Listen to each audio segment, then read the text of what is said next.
I'm Mike Friedlander, the director of the Virginia Tech Carilion Research Institute, and I'd like to welcome everyone to today's Visiting Distinguished Scholar Speaker Series. This is the second year of our nascent program, really the first full year, and the third speaker in our series this year. We're extremely fortunate and excited to have Dr. Nora Volkow with us from the National Institute of Drug Abuse at NIH in Bethesda, Maryland. Dr. Volkow did her medical training at the National University of Mexico City. From there, she did postdoctoral training and a residency in psychiatry at NYU. Excuse me. And at that time, she got interested in beginning her research connections to the Department of Energy Brookhaven National Lab on Long Island, where she had a very productive career over a period of several years. And she worked there over a period of time when she also became a faculty member and involved in leadership positions at SUNY Stony Brook. While at the Brookhaven National Labs, she became the director of nuclear medicine there and the chair of the medical department. In about 2003 or so, she left New York to go to DC and became the director of NIDA, as I mentioned before.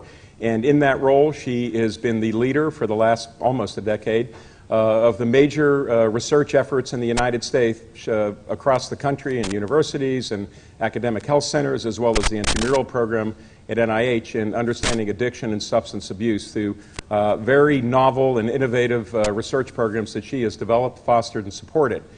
In addition, she continues her own research, excuse me, and continues to be an innovator in research on addiction. She's been recognized in many ways for the contributions she's made. I won't read them all, but I'm going to read a few. She received the Premio Robbins Award for being the best medical student of the generation when she was a medical student. I'm really impressed with that. That is a great There was only one medical student. Just one medical student. She also is recognized as a Distinguished Researcher and Development Award at Brookhaven. She's a fellow of the American College of Neuropsychopharmacology. She has been elected to the National Academy of Sciences Institute of Medicine in 2000. She was selected by U.S. News as the Innovator of the Year and by Time Magazine as one of the 100 most influential people in the world. She's been a NARSAD counselor, a fellow of the American Academy of Psychiatry, and has received the Presidential Citation from the APA. In addition, she received a major prize from France for her work in addiction research. She's published close to 500 or so manuscripts. I haven't seen her CV updated in the last week, so it's probably over 500 now. Edited 3 books, 89 book chapters. And I just want to mention it because I think it says something about Dr. Volkow's contribution.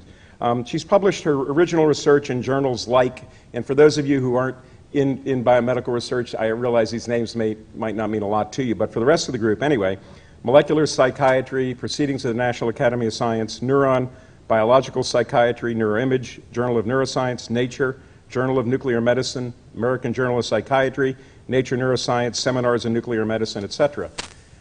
For those of you who don't realize what those journals mean, they span an entire range of the very best and highest impact, highest visibility scientific journals to the most important medical journals, and her work touches people from the laboratory to the clinic and the community. And I think it's indicative of the quality of her work where it ends up being published and evaluated by her peers.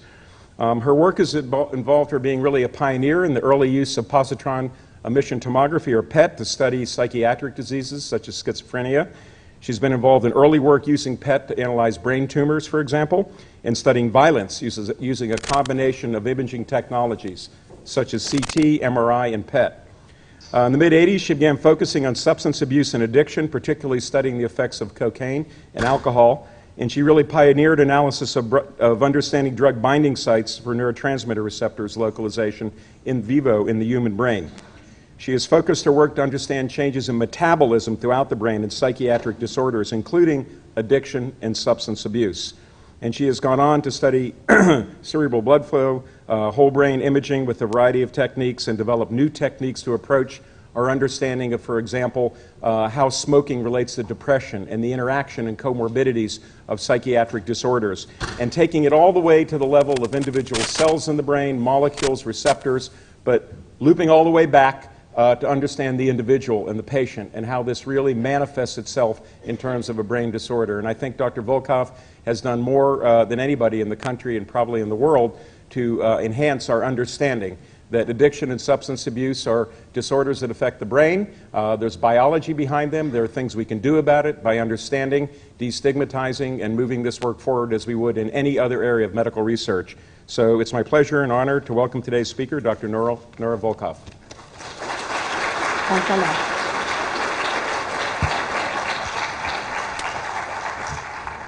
Good afternoon. It's a pleasure for me to be here, and actually it gives me, and I want to thank Dr. Friedlander for such a nice introduction, and also I want to thank Dr. Warren Beagle because it is because of them that I'm here. It's my first time in Roanoke, and I was absolutely amazed when I get out of the plane and I see this beautiful place. And then I think Dr. Friedlander was with me, and I was absolutely marveled through the windows and said, this is a privileged area. And he hadn't even taken me to see what you've all constructed here. And this exemplifies, in my view, what we should be doing. This is what sets us apart in terms of our ability to solve problems, to create places where science can blossom, where we can teach the new generations. And I do want to congratulate you for what you have done here. I'm going to give you a presentation that relates to what we know overall, because I only have 50 minutes, in terms of substance abuse and addiction. But I also want you to get some insight of how we're using that knowledge in order to develop better treatments for the problem of drug addiction. So it's going to get you a perspective of the science, what we know, what we don't know, but how we are using it. Now, I guess I move my slides through here. First of all, we now recognize that drug addiction is a disease. It's a disease of the brain, but in that respect, it's not different from other diseases. And imaging, brain imaging, has been able for us to provide a clear-cut evidence of that is the case. And I use this slide to illustrate it because it basically speaks of itself. In the history of medicine, cardiac diseases, nobody has ever questioned the fact that if you have a myocardial infarct, you're suffering from a medical disease. And this has to do in part with the fact that we have got tools and technologies that allow us to monitor how your heart is working. And one of the tools has been, in this case, what I'm portraying you, more recent ones, is imaging. So you can use imaging, in this case, to see how the heart consumes glucose, because when the heart is healthy, you see a large consumption of glucose, since that's the main source of energy for it to contract. This is an unfortunate patient that suffered a myocardial infarct, and you can see in the arrow the area of the brain where the infarct occurred, and you can visualize it with this technology and actually locate precisely where the damage is, because you see that area of the heart no longer consumes the same amount of sugar because it cannot contract itself. And to the extent that there's no sugar consumption, for example, that means that the tissue is completely dead. And then a cardiologist may use this information and say, in this patient where the muscle is already dead, there is no point on doing a surgery to try to replace flow because the tissue is dead. On the other hand, like in the case of this patient, you can see you can still see some glucose consumption, which is a good prognosis because it means that if you can deliver blood to that area of the tissue, you may be able to get significant recovery. Well, now we can use exactly the same tool to look inside the brain and to look inside the brain of a person that's addicted. And because the brain, just like the heart, uses sugar in order to do its function, we all need energy to move. Well, we need energy to think. The brain consumes a huge amount of sugar. In fact, it's the organ in our body that consumes the greatest amount. It's a very, very active organ. So you can take an image of the brain that shows the consumption of glucose, and this is the scale, and you see these areas of the brain which are on top of your eyes, frontal cortex here, all of this is the frontal cortex, consumes huge quantities of sugar. And this area of the brain actually is an area that allows you to think, to make plans. It's also an extremely important area that allows you to regulate your emotions. And this is how we can, when we are driving in the highway and someone insults us, instead of getting back at them, we just sort of says, calm down, it's okay. They have a bad day, and we go on along with our lives. It's also the area of the brain that allows us to exert control of our desires. So Here I have a chocolate, and I love chocolates. I actually had to ask Dr. Friedlander to get me a chocolate because I wanted it. But you see, I didn't eat that. He gave me 4 chocolates. I have 3 chocolates in my hand. I only ate 1. And it's not because I didn't desire them, but because I can exert control. And this is the area of the brain that allowed me to say, Nora, you're only going to eat 1 chocolate, and I succeeded. I only ate 1. So when you compare then this image of a person that is a healthy control versus the image of a person that suffers from cocaine addiction, you can actually see how much less glucose consumption there is in this area of the brain. Just like you can see it in the heart, the area that is not functioning properly, this area is not functioning properly. So these imaging tools have enabled us to document, just like we did for heart diseases, that the tissue is not functioning well, but it also has allowed us to identify what areas in the brain are not functioning properly, and by understanding what is the role of that area of the brain, we can then start to understand why people that become addicted to drugs lose the control over their intake of drugs, even though these can have catastrophic consequences. Why they lose the control of their drug taking, even though they consciously say to themselves and to others they care for, I don't want to take that drug anymore, I don't want to drink anymore, I don't want to smoke cigarettes anymore, and yet they cannot stop it. Because in order for you to be able to stop it, this area of the brain needs to be able to function properly. And so this has shifted our perception of, yes, there is a problem with self-control, like everybody has this misaddiction as, oh, the person just has no self-control. Well, now, by doing this type of studies and using this type of tools, we can actually understand which areas of the brain are responsible for our ability to exert self-control. And when we see them damaged in a person that's addicted, then we can start to understand why it is so difficult for them to stop taking drugs. The other thing that we've learned is not just it's a disease of the brain, and it's actually, unfortunately, a chronic disease. That is to say, the changes that I just showed you here are long-lasting and persist months or even sometimes years after the person has stopped taking the drugs. So it's a chronic disease, like many of the diseases that we deal. Diabetes, hypertension, cancer, asthma, all of them are chronic diseases. It's as opposed to a disease that you can have an infection, you have the cold, you have the flu. That's an acute disease. Addiction is a chronic disease. It produces changes in the brain that are long-lasting. Second is what we call a developmental disease. And why do we call it a developmental disease? Because it starts to develop during the early stages of development, of brain development, adolescence, and unfortunately sometimes even in childhood.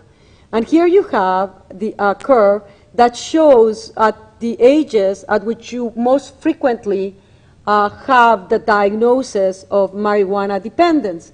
Similar curves emerge if you look at drugs like nicotine or alcohol or cocaine. They are not identical, but they all show that the greatest vulnerability for becoming addicted to these drugs occur in your late teens or early 20s. And it is also telling us that if you have not become addicted to these drugs by age 30 or 35, you're very unlikely to do so.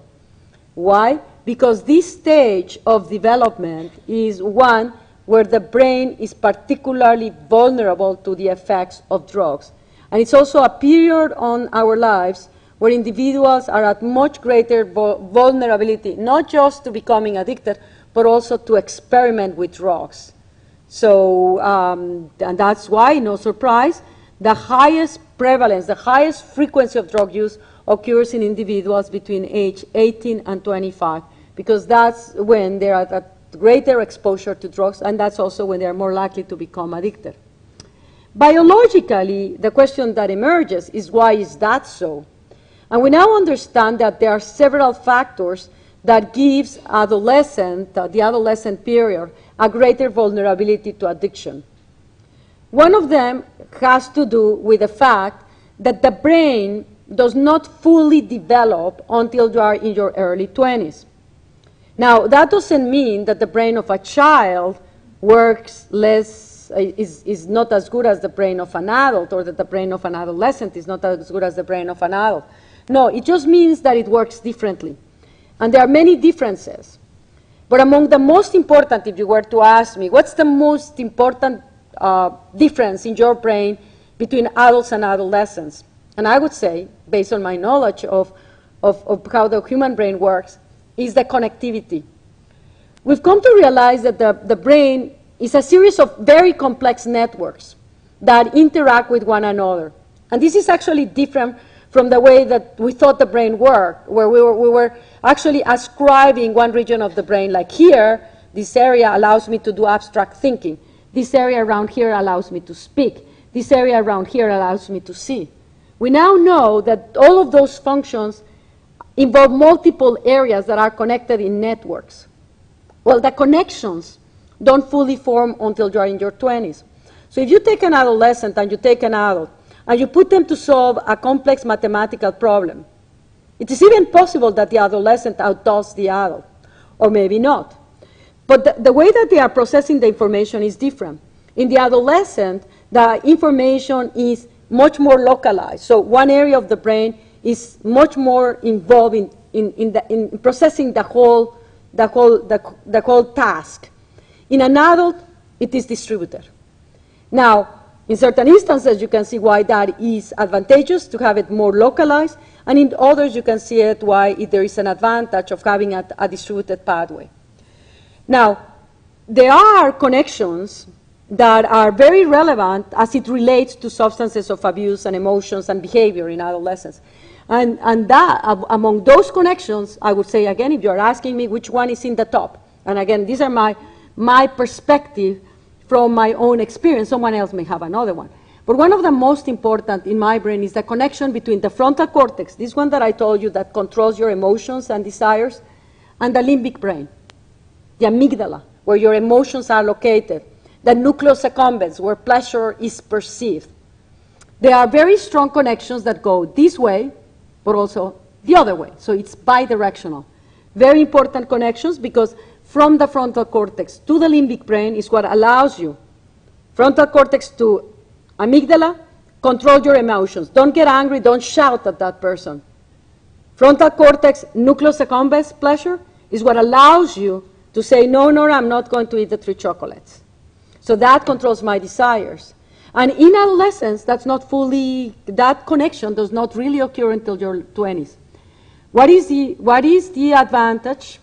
Adolescents are much more intense. They have that intensity because they are not filtering it through the frontal cortex. What is the disadvantage? That if they are in a situation of risk, they're much more likely to engage in it. And if they are exposed to drugs, and they are very sensitive to social interactions and to wanting to be accepted by others, they're much more likely to take that drug, even though they have been educated by school or parents or the community that they shouldn't do it. Because they may be very curious, because they want to be part of the group. And that intense emotion has no brakes to actually modulate it. And that puts kids, this is exactly the reason why most of the drug experimenting, while most of the risk behaviors take during adolescence. Now, just to illustrate how important this issue of the frontal cortex and the limbic brain is, in terms of regulating your emotions, I'm just going to give you an example from brain imaging, using functional magnetic resonance imaging, for which this center is ideally poised to really expand our understanding of how the brain works. This is actually now an old study, in my view, 10 years old, but it eloquently shows what I want to tell you, our ability to control our desires. These were young males at college who were part of a research study where they were showing them sexual videos, and they were imaging their brain. And when these individuals showed the sexual videos, they got sexually aroused, and they also, in the images, show activation of the limbic brain, including the amygdala, the temporal pole, and the hypothalamus. Then the investigators took the same individuals, research subjects, and told them, I'm going to show you exactly the same videos, but I want you not to get sexually aroused. You'll see the videos, don't get sexually aroused. And then they imaged them, And they showed that subjects reported that they were not sexually aroused, but they also, when they look at the images, there were no longer activation of any of the limbic brain areas. And in contrast, there was activation of the prefrontal cortical areas that I was telling you about that are involved in regulating your emotions. So this clearly exemplifies how, through cognitive interventions, we can actually regulate our limbic brain. But that regulation will not completely evolve until we are in our early 20s. And there are many factors that will also determine that developmental trajectories at which an individual will reach that stage and whether they would ever reach it. There are individuals for whom these connections may never form for a variety of reasons. And those individuals, of course, are at much, much greater risk of addictive behaviors. That's one factor. What other factors determines the vulnerability of adolescents to drugs? And today in the press conference, I was asked the question, is it true that individuals, that children or adolescents that take the drugs earlier are more likely to become addicted? And the answer is yes. That has been demonstrated for 3 different classes of drugs: alcohol, nicotine, and marijuana. The earlier the exposure to these drugs in your life, the greater the risk that you become addicted. Now, why is that so? And actually, not only that, they actually are making it, the addiction is much longer lasting. Why is that so? And that is likely to reflect the fact of a property of the brain that is magnificent. And again, I apologize for neuroscientists, but I understand that there are also non-neuroscientists here in the audience. Neuroplasticity. The neuroplasticity means that the brain can accommodate and change itself as a function of the environment, physically change itself as a function of the environment. And that's actually what allows us to learn. So when you learn something, you are actually creating, strengthening connections between cells, communications between cells. The ability to form those connections and to be able to learn and memorize proceeds throughout all of our life. But it's optimal during childhood and adolescence. And that is why that's an extraordinary thing, because it allows you, as a child or as an adolescent, be much faster at learning things. Not just you learn them faster, but also once you learn them, you keep them in your brain for longer. And I always put the example, because I always like to use myself as an example, since it's the person I live on a daily basis with. I cannot escape for myself. I have a passion for languages, and I can tell you that all of the languages that I learned before I was age 17, I am very fluent with them, and I love them. But all of the languages that I learned after I was 17 are now in some cemetery in my brain where I cannot actually access them. And just this exactly illustrates the fact that my learning mechanisms were much longer lasting then than now. Now, that is unfortunate for me, obviously. I'd love to be able to learn languages like I used to.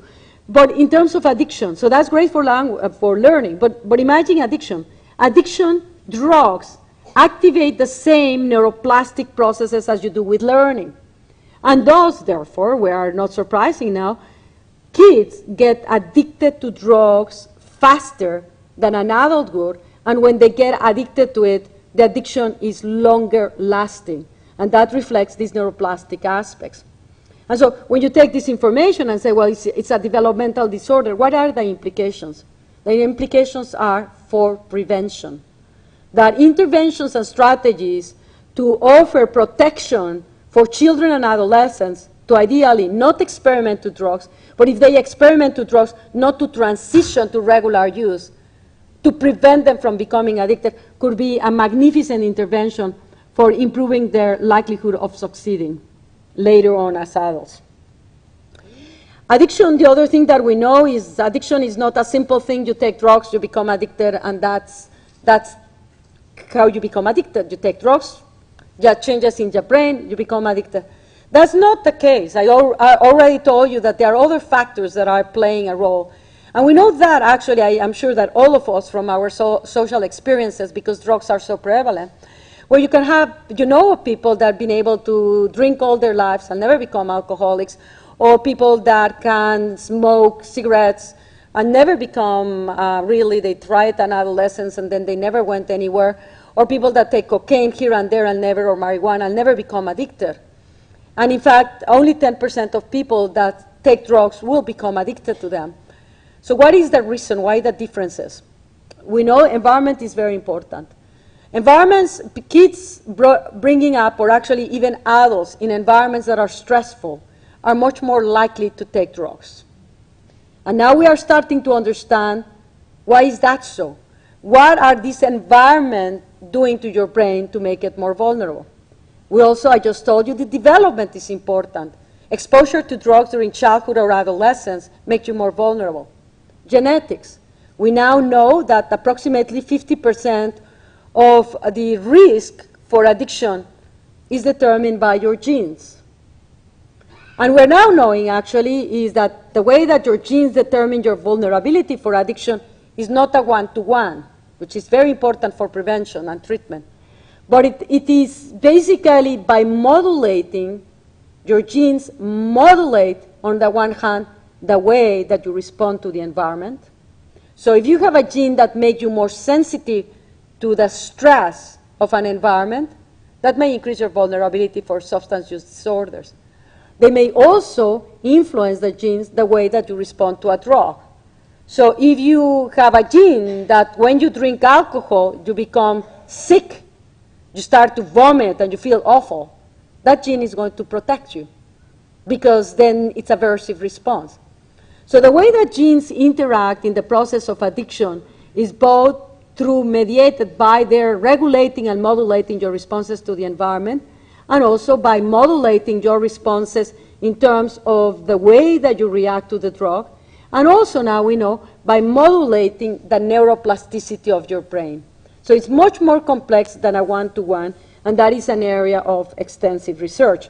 Very important, and as I say, very, very important to understand these interactions, because when you are born with certain genes. So you cannot change them, but if you can actually modify the environment, which is something you can do, you may be able to protect those people from addictive behaviors. This just illustrates what we've known now for several years, which is that the stressors increase dramatically the vulnerability for an individual to take drugs. This experiment, this top paper, which was published in 2003, look at 8,600 individuals that were or were not addicted with different levels of addiction, and they recorded their exposure to stressor events during childhood. What they showed was that individuals that have 5 or more of these type of stressors were 10 times more likely to become addicted than those that had not been exposed during childhood to stressors. So this has been replicated by multiple laboratories. You can actually do it in an animal model where you can put an animal in a stress, subject them to stressors and facilitate the propensity for these animals to take drugs. What's fascinating is now we can start to look at humans and understand why. And this is a study that evaluates those connections that I was saying between the frontal cortex and the limbic brain. You can use MRI technology, magnetic diffusion tensor imaging, to actually measure the strength of those connections. And what these investigators showed, they were evaluating kids that were reared in an orphanage and comparing them, their brains, with kids that have been reared by their parents. And what they showed was the kids reared in an orphanage, the connections between the frontal cortex and the limbic brain, which are here marked in red, were significantly less developed than those who had been reared by their parents. And they also showed that the strength of that connection was inversely related to the months they had spent in the orphanage. In other words, those kids that had spent the longest period of time in the orphanage were the ones that had the weakest connections between the frontal cortex and the limbic brain. And it's that connection that is indispensable for you to regulate emotions and desire. And again, starting to shed light into the biology by why these environmental factors can increase vulnerability of substance use disorders. Other markers that have enabled us to assess them relate directly to the proteins that are affected by drugs. All of the drugs, all of them. The drugs don't care if you call them legal or illegal. They don't care if it's alcohol, nicotine, cocaine, methamphetamine, marijuana, heroin. All of them activate dopamine pathways in the brain, predominantly in the nucleus accumbens, the reward center, all of them. So you can use that system to inquire that system that's directly affected by drugs and that is involved in the addictive process and look at it and see to what extent it's affected in people that are addicted. They are taking the drug. So is that dopamine system affected on the one hand? But also, you can start to use it. Restart later or reset now? Restart later. Let's delay gratification. I'm very good at that. So you can look at these markers using imaging. And you can look at different markers, but let's focus on one of them. Dopamine D2 receptors. These receptors are localized in the central parts of the brain, which is where the nucleus accumbens is located. Without those receptors, animals don't respond to drugs. They are actually extremely important in regulating the signaling of dopamine and drugs. So drugs, all of the drugs increase dopamine, and that leads to stimulation of those receptors. So we and others have started to look at their changes in these receptors in the brain, which are actually fascinating receptors because they also, they act like switches. Those receptors, basically, you're stimulated right now with a lot of stimuli. And you have to block a huge amounts of stimuli right now. These receptors, the dopamine D2 receptors, are one of them that allows you to filter. So if you don't have those receptors, you cannot filter properly. And you get inundated by stimuli that should not be distracting you. But what we're seeing is these are images of normal controls. These are images of people that are addicted. And a consistent finding across animals, laboratory animals, and humans, is that the individuals that have been exposed repeatedly to drugs of abuse, legal or illegal, have a reduction in the expression of these receptors in their brains. Dopamine D2 receptors. And again, this makes me very humble when I think about this. This is one single protein in our brain, dopamine D2 receptors. And you see it significantly decreased. And in a situation like this one, you sort of says, well, what is it significant? It's only one protein. How much can it affect the function of the brain or the behavior of the person? Well, when you see it so consistently low, you can say, well, maybe it's making the person more vulnerable, which is what everybody has been hypothesizing. And in humans, the problem is, and you were asking me, well, what is the most important thing you would like to achieve as a director of NIDA? And I think that, I don't know one, but I'm going to give you one of the three. A medication that could increase receptors, these receptors. Because I think if we could develop a medication that could bring these receptors up, we would be able to profoundly help people that are addicted to drugs. And I'm going to show you, because in animals we can do that, not in humans. So this is the way we do it. We train animals to self-administer alcohol or to self-administer cocaine. And depending on the genetic background, there are animals that readily administer huge doses of cocaine or alcohol, and there are other animals that would not. The results are the same whether we take the animals that it took us a long time to make them addicted or whether it took us very little. Exactly the same results. When we treat an animal that has started to compulsively administer large doses of drugs, this is for alcohol data, and we inject them into the nucleus accumbens, we do gene therapy by injecting the gene that encodes for this D2 receptor.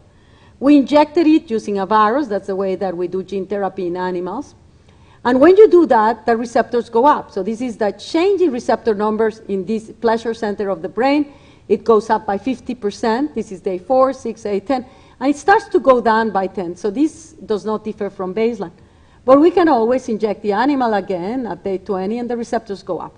In that circumstance where you can actually increase the receptors, so you're actually doing what I would like to do in people that are addicted. If I increase these receptors, and I am postulating that making them vulnerable, I should be able to affect their drug taking.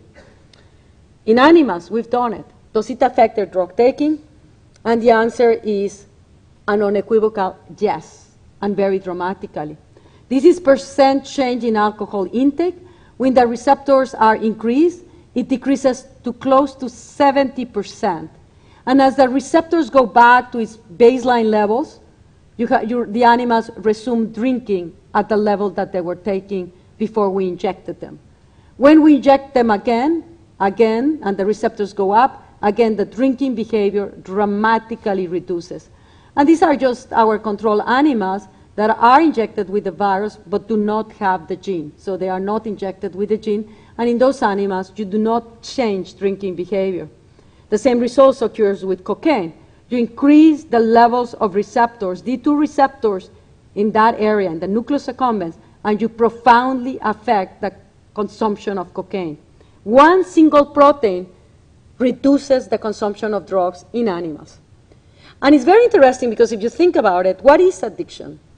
Addiction is the consumption of large quantities of drugs in a compulsive manner. We can all drink alcohol, basically. I can drink 1 glass of wine, half a glass of wine on a daily basis. That does not make me an alcoholic. It is when I can no longer control it and I need 4 or 5 or 6 in one sitting that you start to fall into the category of addiction. So that compulsiveness, that excess consumption, evidently is modulated by dopamine D2 receptors. And having high levels of receptors, like in these animals that were addicted to the drugs, increasing the receptors, basically block the administration of large quantities. And that's why one of my strategies is how can we develop interventions that can increase the receptors in people that are addicted to drugs to help them be able to control their drug intake. Why is that happening? How do we use that knowledge? How do we manipulate it? Right now, I don't have any medication, and I hope that one day we have. But look at this data, because this data also pertains to how environment affects our brain. But if we are clever, we may take this knowledge and apply it as an intervention. This is a study. It's a magnificent study. This is probably one of the ones that in my brain has had the greatest impact on the way that we look at the environment and how it modulates our behaviors. This study was done in non-human primates. These are monkeys. They have been reared in isolation all of their life. That is to say, 1 animal per cage. Then when they are basically adults, the investigators go and measure the dopamine D2 receptors in the brain, and you see them here. This is where you have the basal ganglia, and this is another animal here. Then they take these animals, and they put them in a group all together, in a large cage, all of these animals, group environment. We primates are very social, hierarchical creatures. And so you form dominant animals and subordinates. And when that hierarchical structure had been formed, the investigators then measured their dopamine D2 receptors again. And this is an animal. This animal, you see the dopamine D2 receptors. This animal is a dominant. And what they observed was fascinating, that animals that went to become dominant in the transition from isolation to group increased the levels of dopamine D2 receptors. Whereas animals that became subordinate in the transition to isolation to becoming a subordinate did not increase dopamine D2 receptors. So these investigators were able to increase receptors by an environmental intervention. They did exactly the same thing that we did in the rats with gene therapy. They did it with an environmental intervention. And moreover, they took these animals and measured their propensity for self-administering cocaine, just like we did for alcohol in the rats. And what they showed, these animals with high levels of dopamine D2 receptors did not administer cocaine, whereas these animals with low levels of dopamine D2 receptors readily administer cocaine, indicating that a social factor is modulating the propensity of these animals to take cocaine. Now, you can sort of say, well, how do you do that, and what is the implications in humans? The beauty of the implications in humans is that we don't belong to one social system. We have multiple social systems. So you may be a subordinate at work, but you may be a dominant in your community. And by being able to buffer and in do interventions, we may be able to protect individuals that otherwise will have this biological vulnerability that will increase the likelihood that they get compulsive drug administration. This is data in humans, just documenting exactly the same thing vis-a-vis the expression of dopamine D2 receptors. These investigators from UCLA did a measure of social stressors in a community of individuals, and then these were healthy controls, and then they measured their dopamine D2 receptors. These are non-drug abusing healthy controls. And they showed that those individuals that have very low social support systems have much lower levels of dopamine D2 receptors, whereas those individuals with very strong social support systems have very high levels of dopamine D2 receptors, providing evidence that the influence of social systems in this protein that modulates propensity for compulsive drug intake is indeed in humans influenced by the social structure that you have. The fourth thing that I want to say about drug addiction is that even though it produces these long-lasting changes, it can be treated. Drug addiction can be treated. And this is actually illustrated in this example where you show an individual that is a methamphetamine-addicted individual, where we study them. This is a normal control versus a methamphetamine-addicted person 1 month after detoxification. And then this individual who was in a drug court program was able to stay clean for 14 months, at which time we brought them back and scanned him. So this individual was not only able to be free of drugs during that period of time, but also you can start to see the recovery of the changes in the human brain, highlighting the importance of instituting treatment for people that are addicted to drugs. Addiction can be treated. We start later. Again, I'm delaying my gratification. So if that is the case, if we can treat it, why don't we treat it? Why doesn't insurance pay for it? And I remember we're coming to a night, I said, how come the insurance companies can get away for not paying for treatment of drug addiction? And the answer that I get is because they claim that addiction treatment does not work. And I said, well, why? He says, well, patients relapse. And then in a very elegant paper by Tom McClellan, published in 2002, he basically was able to dissect the logic behind which insurance companies are hiding themselves not to pay. And he says, we're being brought at double standards. This is blood pressure medication. No insurance will deny you your treatment for antihypertensive medication. They will not deny that antihypertensive medications work. And they will cite this example. You come with a blood pressure of 140, 150, your doctor says, we have to put you on medication.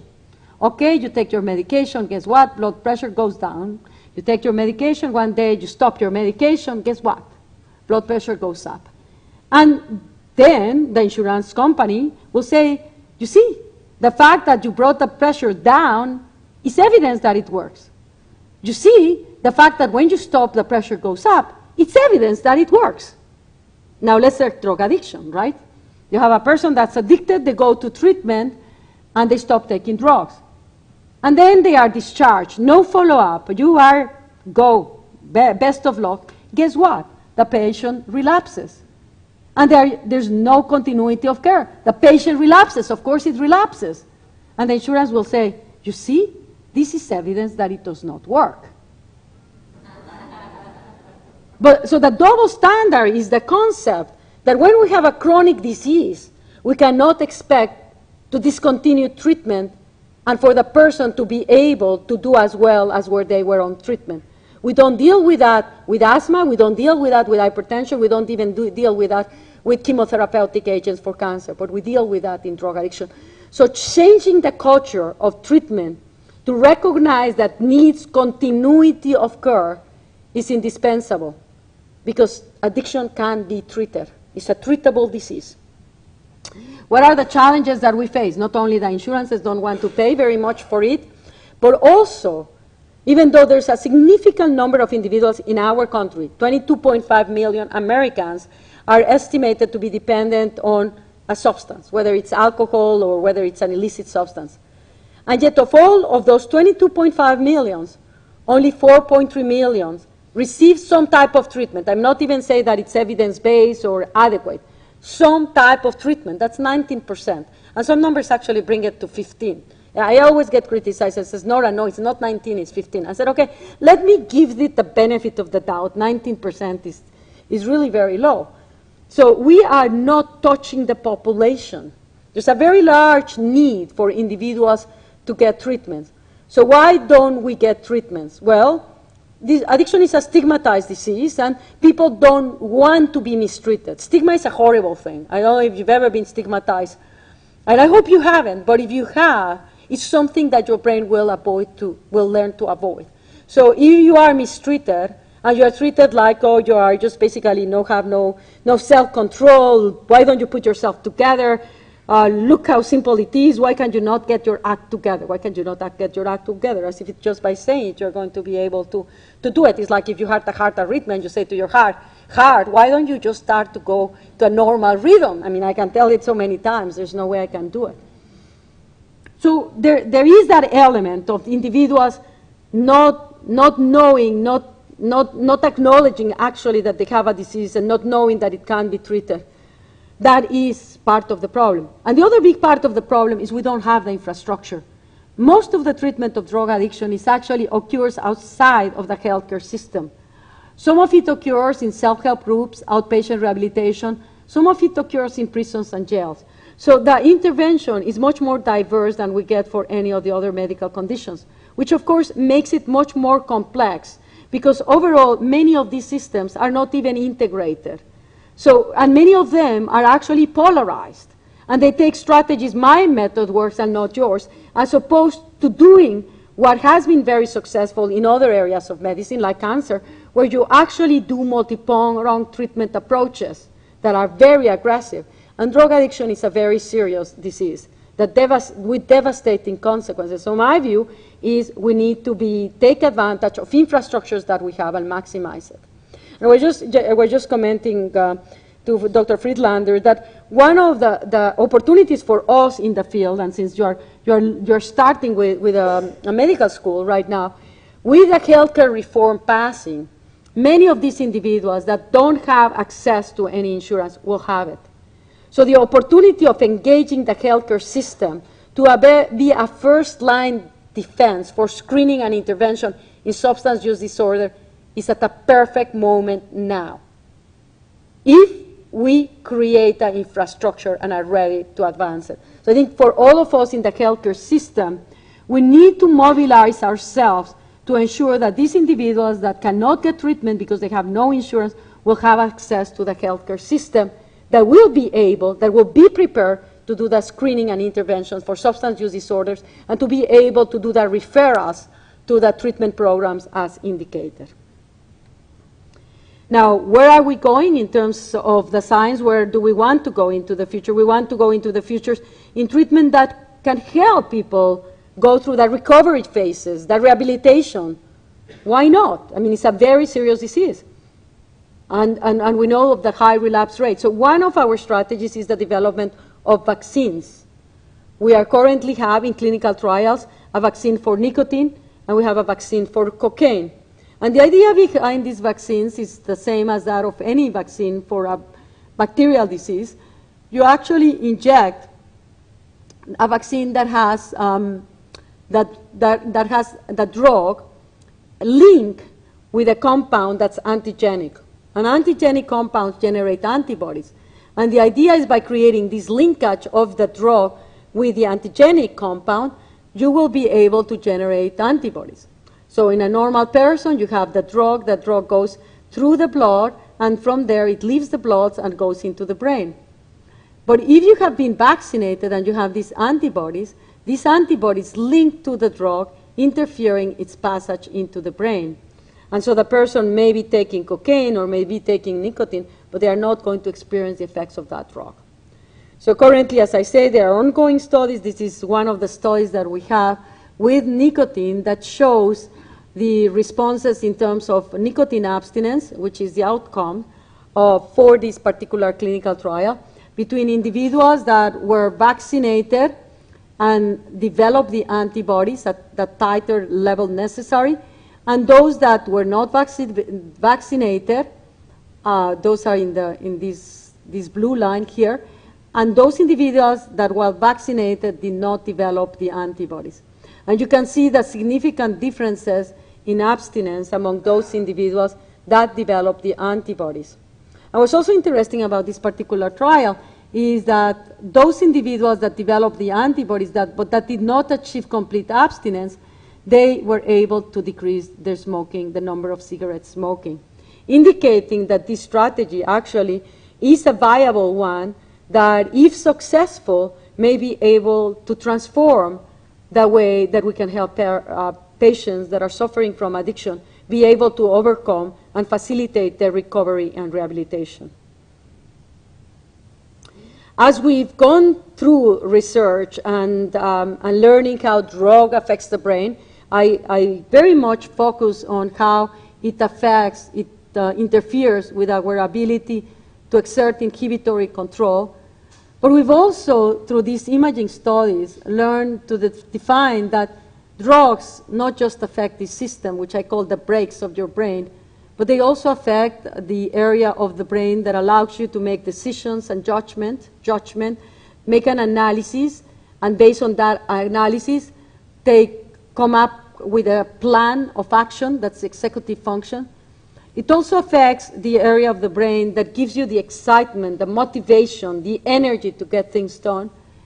It also affects the system in the brain that allow you to memorize, to learn, to get conditioned to things that then you develop into habits or routines. It also affects the system in the brain that allows you to experience pleasure and to enjoy things. And it also affects the brain systems involved with mood. So the bottom line is that drugs and people that are addicted have not just an abnormality in the frontal cortex, but there are multiple circuits that are affected in people that are addicted to drugs. Now, that has a challenge because it clearly tells us that if we are going to be able to help stop taking drugs, we need to understand that we need to strengthen all of these systems that have been, to one greater or less extent, affected by drugs. But we can also use it in our advantage. So on the one hand, it basically tells us that we need multi-pronged approaches to strengthen that prefrontal cortex that exerts inhibitory control, the brakes of your brain, to improve the function of the reward system so that it is sensitive to pleasurable aspects of life that are independent of drugs. Because that's what happens in the person that's addicted. They lose the sensitivity to experience stimuli that are pleasurable, that are non-drug related. Memory. The brain of the person that's addicted learns that really the only thing that is exciting and rewarding are drugs. And that leads to automatic behaviors to seek them, where the person no longer needs to think about it. It's an automatic behavior, like a reflex. So if we can develop interventions to block those memories, to enhance the sensitivity to other rewards, to improve the control so that the motivation to go and take the drug is decreased, we should be able to help the person stop taking drugs. And you can do it multi-pronged approaches, strengthen these, inhibit these memories, using behavioral interventions or medications, using, like I said before, multi-pronged approaches for succeeding and helping these individuals stop taking the drugs. Drug addiction is not just about molecules in the brain. Clearly, drug addiction results in individuals interacting in a social system. So I want to end my talk by stating that while drugs directly influence the function and the biochemistry of your brain, the social systems play a crucial role, either on the one hand, on protecting you, but on the other one, making it more vulnerable for an individual to take drugs and to become addicted. And it's ultimately our understanding about how those external factors influence our brain, how our social interactions with one another can strengthen our ability for self-control or weaken it, that we will be better able not just to develop better prevention strategies, but very importantly, treatment interventions that will help those addicted to drugs rehabilitate. Thanks very much.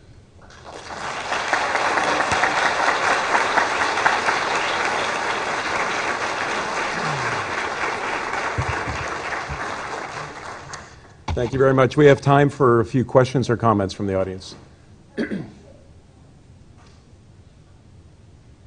And there's a question there. If you can wait a second, does somebody have a microphone? Bob, would you please bring the mic back to him?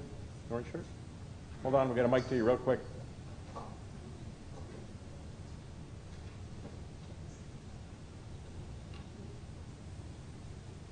Hello.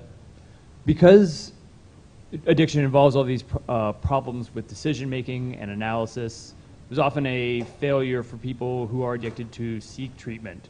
And so I'm curious if there's much research or what you know and what you can say about preventative measures and how sort of a preventative care that can be applied to the general population that won't adversely affect people but could reduce the rates of addiction occurring in the first place.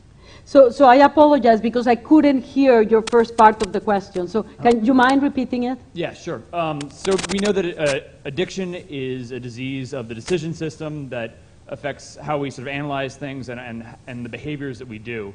And because of that, there's often a problem with addicts choosing to seek treatment in the first place, right, or accepting that they have a problem.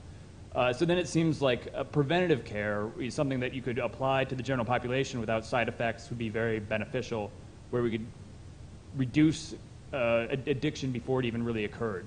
I was wondering what you could say about that and what your thoughts were. Yeah, no, and you are just putting your finger on the pulse. I think that we are starting to, so there are many factors, of course, that you target to try to prevent substance use disorder, right? I mean, make the drugs less available, educate kids about the adverse effects of drugs. And then there are others that are more subtle, that determine what individual characteristics can let you predict that a person is at greater risk for abusing substances. One of them are social skills, for example.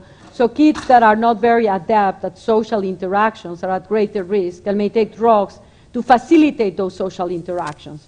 So in that respect, for example, and there are school systems that are developing prevention strategies that are widespread, because what you want to do is improve on the social intelligence of children so that their interactions are better.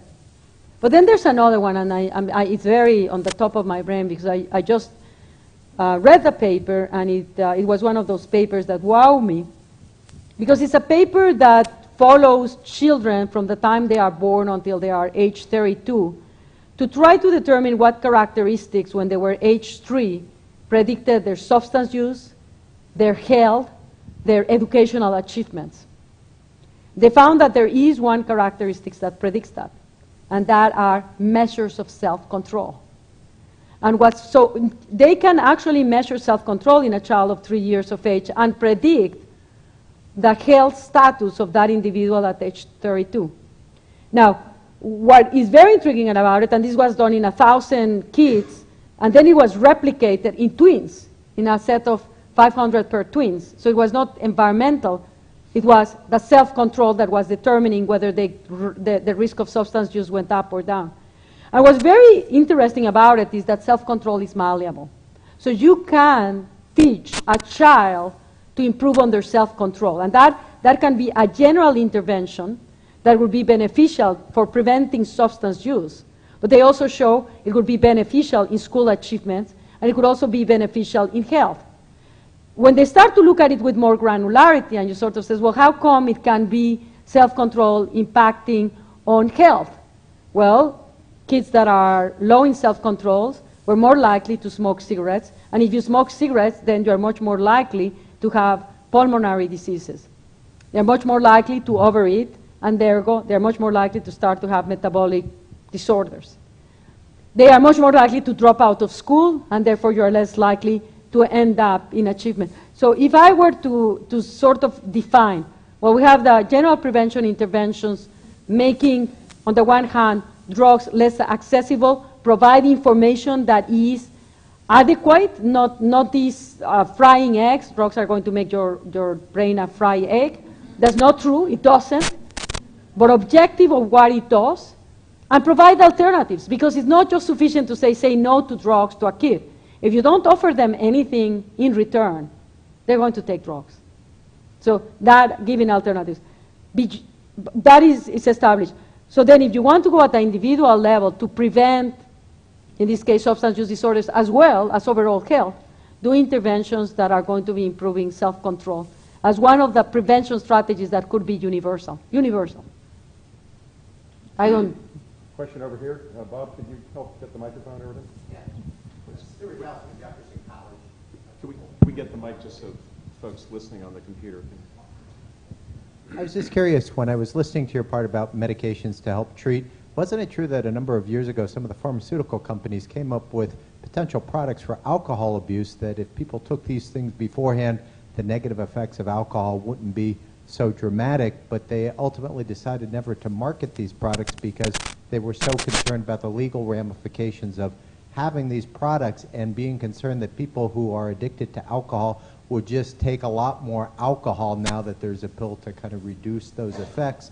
And as I was listening to you speak, it seemed like that kind of idea seemed to be kind of contradicting a little bit the idea that if you had products to help people, wouldn't people just necessarily maybe abuse these products more, knowing that there is something that's going to prevent maybe the negative effect of those products? Yeah, and I'm not familiar with a particular medication you may be speaking about, but you could sort of see that if you have a medication, that say, for example, we all know that methamphetamine is very toxic. We've all seen all of that, that it destroys your tooth. So if you sort of says, well, we have these medications that's going to prevent the damage to your tooth, would that then lead to people take methamphetamine? You could make the argument that in some people it may. Now, the treatments that we are going after are not per se just treatments. I would like to, if there are treatments that can revert toxicity from drugs, I think it's important to develop them.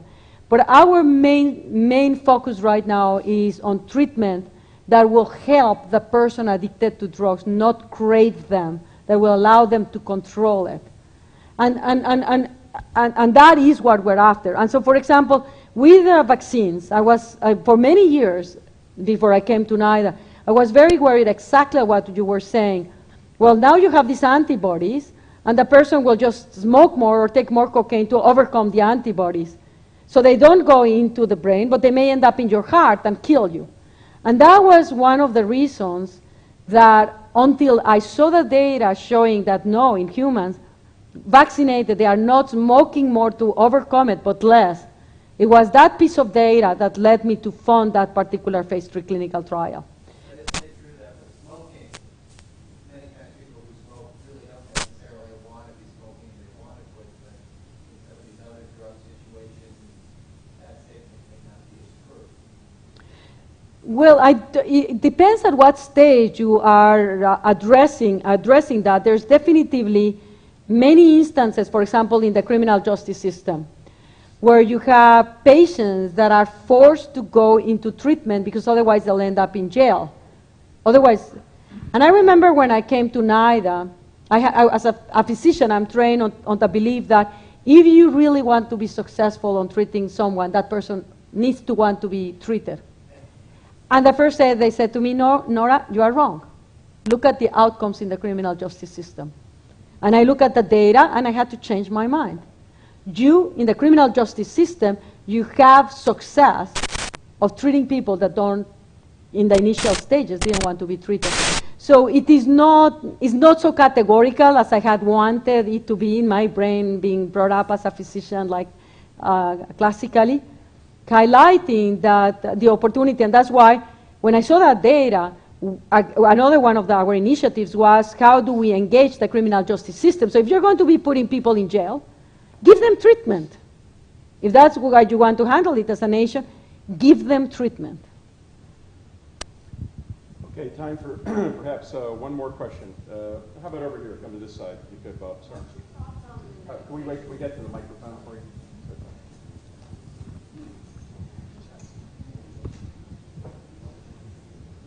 just want to get your thoughts on the medication called Suboxone. The question has to do with a medication called Suboxone. Well, NIDA is responsible for Suboxone. So I have conflict of interest. But it's actually, I think it is independent of that. I'm going to be serious. I don't think that I am biased. It has been a big advancement in terms of our opportunity to provide a medication that has many advantages over others that we have for the treatment of opioid addictions, whether it is heroin, OxyContin, Vicodin. This medication is a mixture of a drug that, even though it binds to the same sites in the cell as heroin or OxyContin, it does it at a much lower rate. So it does it slowly, and because it does it slowly and it's much less potent, it interferes with the craving, and at the same time, it does not have the euphoria that can lead the person to want to take more of that medication. It also enables to normalize physiological responses that happens when people are addicted to opioids. They take them throughout the day. So opioids go up and opioids go down, and this and up and nip and down.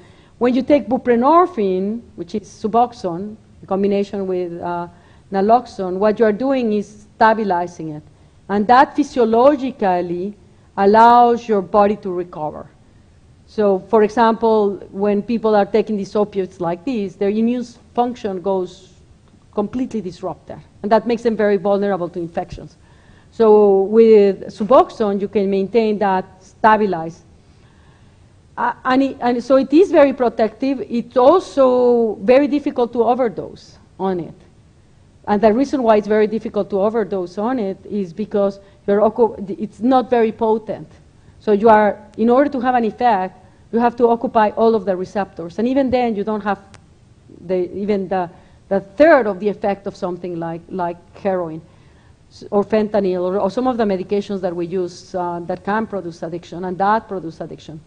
So it also is a medication that can be given by a doctor. So one of the things that has been very frustrating is the concept that we treat addicted people as sort of, they are not given options. So you either go to the methadone clinic to receive methadone, but you cannot have them treated in a doctor's office. So why are we discriminating like that? I mean, it's not just that discriminated on thinking, but what the opportunities that we give them are very, very narrow. So to me, access of Suboxone was also extremely important because it allowed physicians and for patients to be treated by a physician without having necessarily to go to a methadone clinic, which, by the way, are also wonderful and do a lot of good. But why do we have to not give options to people that are addicted? There's no other disease where you're not giving options. So that's the other reason why Suboxone is also a big advance on the way that we treat addictions in this country. I think we'll have to, any other questions have to come up after and talk to her. I'd like to thank Dr. Volkow again for an outstanding presentation.